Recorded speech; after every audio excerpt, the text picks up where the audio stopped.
Hello everyone, welcome to Mining Match. Okay, so if you are in the mining industry and you speak Spanish, you should join Hispanomine.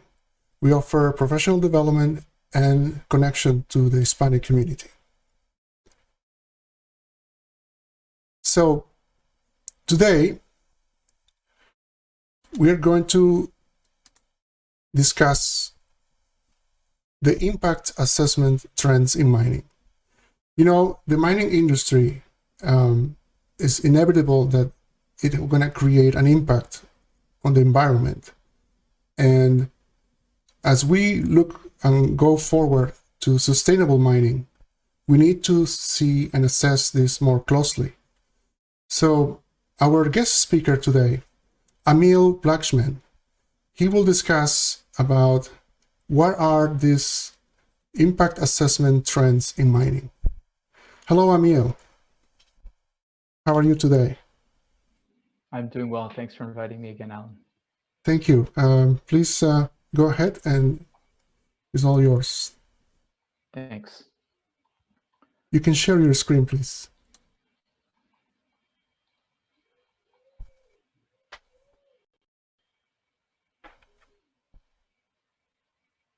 Yeah, it looks good. Perfect. Excellent. All right, good afternoon, everybody, and thanks again for taking the time to spend some time with us looking at impact assessment trends in mining. What I'm going to do is I'm going to speak briefly about some trends that happen overall, and then I'm going to use a Canadian example at a higher level in order to just speak to a little bit about those trends and how those trends work. So just very quickly, my company is C2R Strategy. We're a Canadian environmental social governance consultancy. We work mainly in the natural resource, extractives, and transportation sectors. We provide strategic operational technical support, regulatory navigation, risk management, as well as community and social engagement and relations. So what is impact assessment? Impact assessment is the identification, assessment, and mitigation of environmental and social impacts of a project, of a proposed project. So basically any proposed mine would fall under this. It enables, usually, in the appropriate avoidance, mitigation, or compensation around potential impacts. And what I've done here is I've shown you that for most regulators, and in most cases, the regulators look to see the proponent, that's the person proposing the project, to first start with avoiding any potential impacts. When they're unable to avoid those impacts, to then go ahead and to mitigate those impacts. And if they're unable to avoid or mitigate those impacts, then they move towards compensation. Additionally, impact assessment helps develop management and monitoring processes for the mine itself. So who's involved? Well, multiple interested and affected parties are involved beyond just the proponent and beyond the regulators. There's also the local communities. Often there are academics. Often there can be NGOs, environmental NGOs, as well as social NGOs.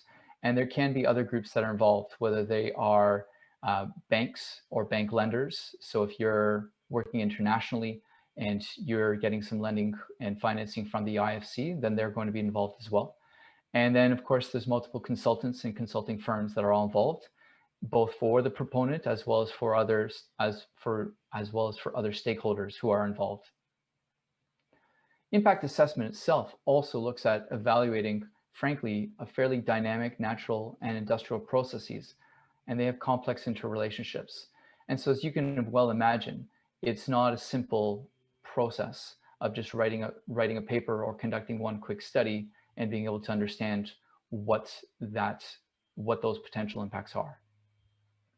Finally, in a lot of places, and of course there are exceptions, there's often limited baseline data for greenfield proposals. In other words, for a lot of proponents who are, especially those who are not working in a formerly mined area, there's fairly limited idea and understanding of what the environment and the social environment look like before the mine is proposed.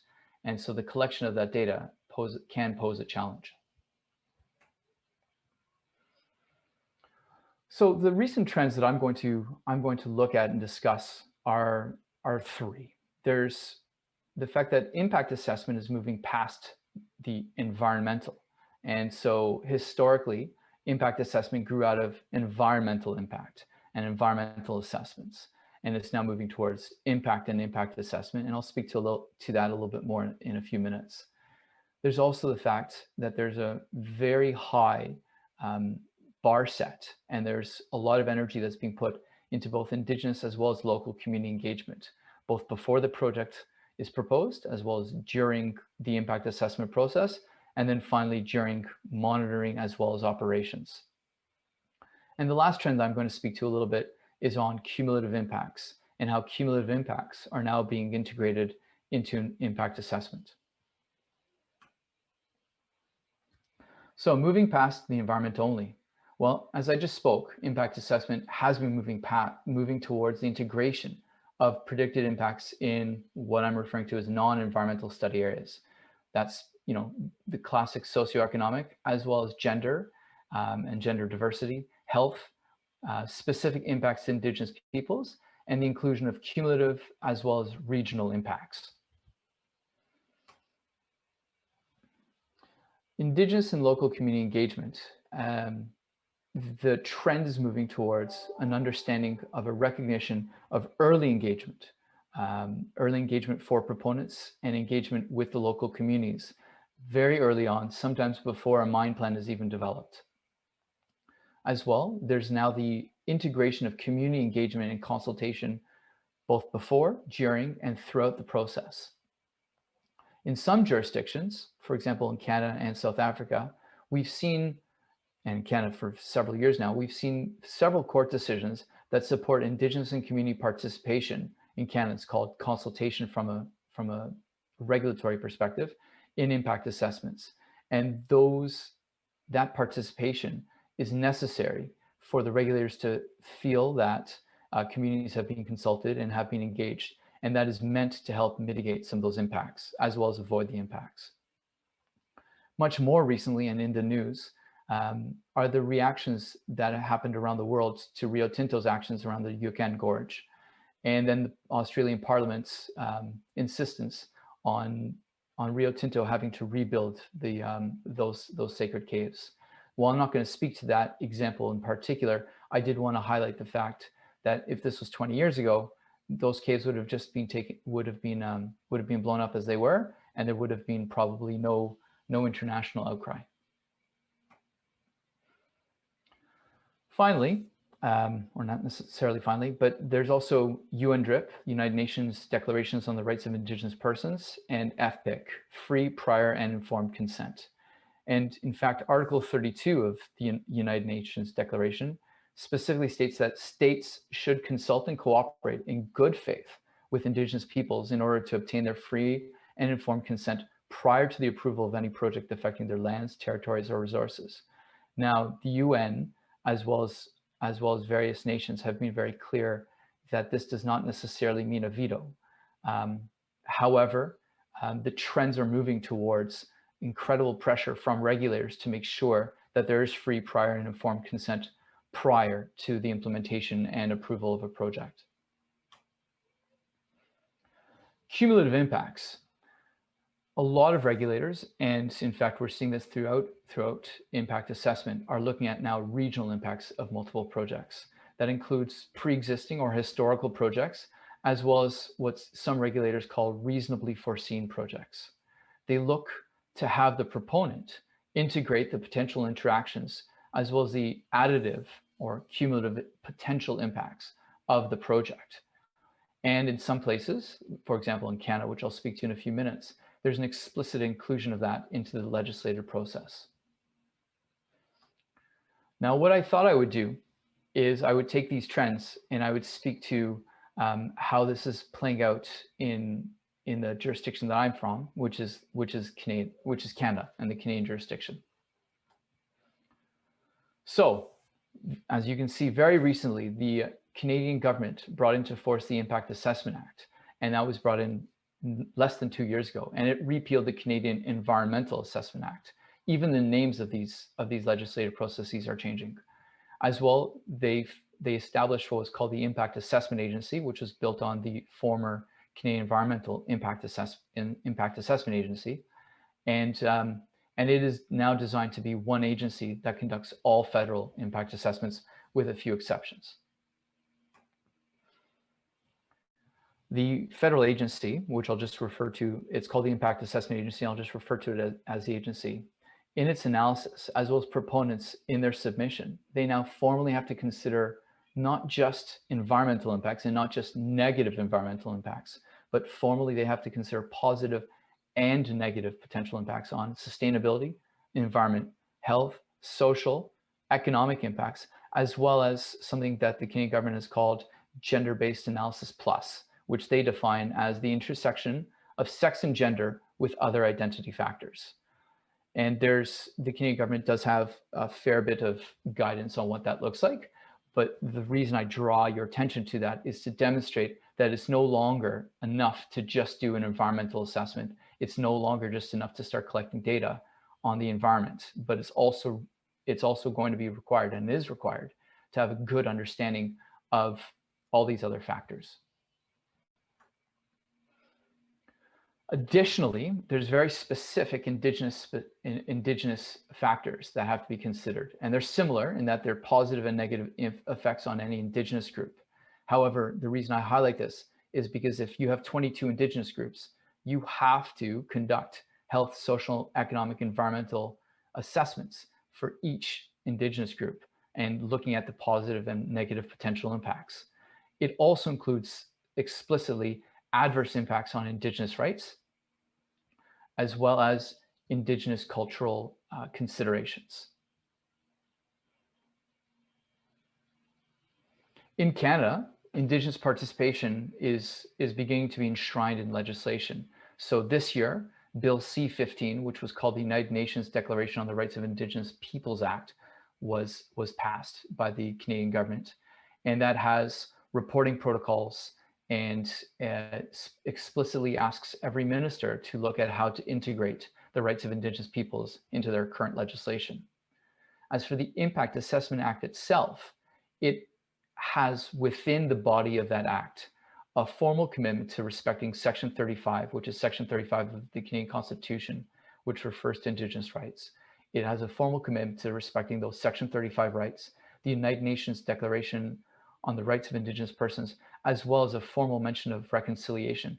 And those are found both in the preamble as well as in the purposes of the Impact Assessment Act itself. Why is that important? That's important because when courts are looking at court cases, they look to the preamble and the purpose to have an understanding of what the legislative intent was. So if there's questions about the legislation itself, the courts will look at the preamble and the purpose to have a better understanding of what those are. So in other words, it's not just motherhood and apple pie, but those statements can become very, very important.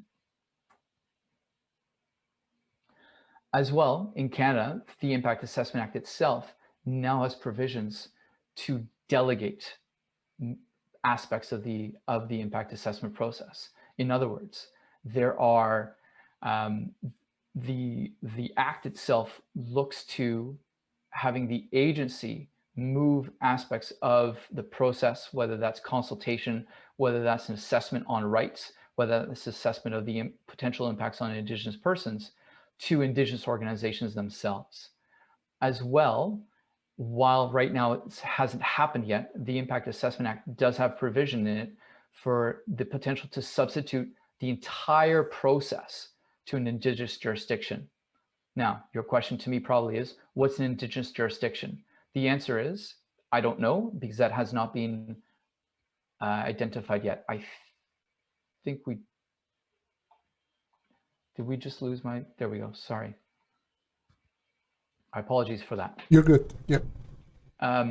So we have in the future the potential that when the Canadian government has worked with Indigenous communities and probably the national organizations to define what Indigenous jurisdictions would look like, and we'll probably see that happen first in British Columbia, which has modern treaties, that we may see of the first ever Impact Assessment Act that's conducted by an Indigenous jurisdiction. And also, the Impact Assessment Act promotes Indigenous nation-led studies. The agency itself looks to have Indigenous nations writing reports and writing analyses. And in some cases, they're right now looking to partner with Indigenous organizations and Indigenous communities to co-manage the impact assessment process. So as we can see here, more and more of the authority is being delegated from the federal government, and the federal government is looking through reconciliation and looking through this process to be able to enable Indigenous organizations and Indigenous agencies to be able to undertake some of this work themselves. Not to be forgotten is this concept of meaningful engagement. So the new act does separate Indigenous communities and Indigenous nations from the public, and that's for legislated reasons, mainly around the Crown duty to consult, which is probably outside of this talk. But what I did want to highlight here is just as much as Indigenous organizations, agencies, and jurisdictions are being pulled in, and proponents must engage with those communities, proponents must still engage with members of the public who wish to participate in the impact assessment. And the agency itself must demonstrate how they've provided that opportunity, how they're providing that information, and also be able to demonstrate how public participation informed and influenced their decision-making.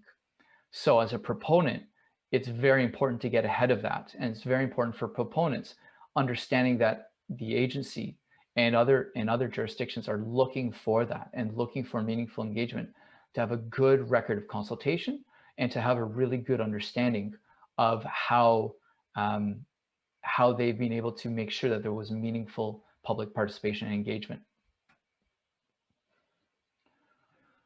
The Canadian Impact Assessment Act itself also places a fairly heavy emphasis on cumulative impacts in their analysis.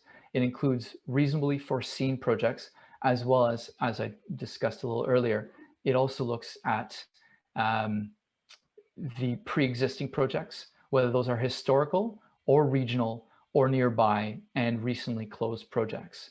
So there's a real sense that the agency is moving towards having more global and more cumulative impacts analysis, and that historically while these were asked for, these were 2 or 3 or 4 pages and very high level. And the agency is now looking really for a lot more detail and a lot more understanding of what those potential cumulative impacts may look like.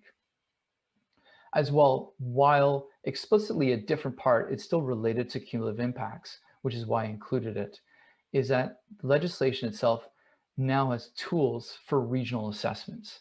And so right now there's 2 that are formally underway. One is offshore oil exploration off the east coast of Canada. There's off Nova Scotia as well as Newfoundland. And there's right now a regional assessment that hasn't begun yet, but that is developing its terms of reference, and that's for what's called the Ring of Fire, an area in northern Ontario that has a large deposits of chromite, as well as many other PGM group metals and some other metals. I see on our call we have some folks who work in the Ring of Fire. So in the question answer, maybe we can always speak about that. But the point is that that the regional assessment was brought in, and what I want to highlight to bring this back to public engagement and Indigenous engagement is that these requests were made.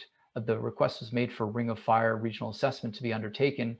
Those requests were made by 2 Indigenous communities as well as one mining NGO, and it was the cumulative number of those, and as well as others. I wasn't part of that decision making, to be clear, but those were formal requests made of the Minister of Environment for a regional assessment to be undertaken in the Ring of Fire.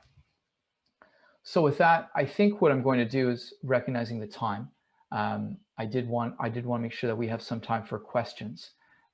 So I might just stop it here, and then if people have questions, I'd be delighted. and or if whether it's on my presentation or anything else. Thank you, Amiel. Please, your microphones are open if anyone would like to ask a question to Amiel.